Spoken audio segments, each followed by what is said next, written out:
મસ્ત નજારો જોવા જેવો.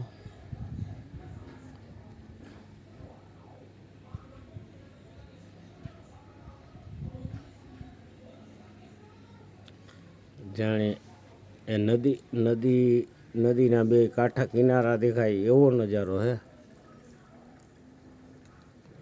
અહીંથી નદી એમ થાય શરૂઆત થઈ, પછી આમ ધીમે જાતી જાતી જો પહોળી થતી જાય એવો આકાશમાં વાદળોનો મસ્ત નજારો થયો. જો કોઈ નદીમાં જાણી પાણીનો એ પ્રવાહ આવેલો જાય એવું લાગે.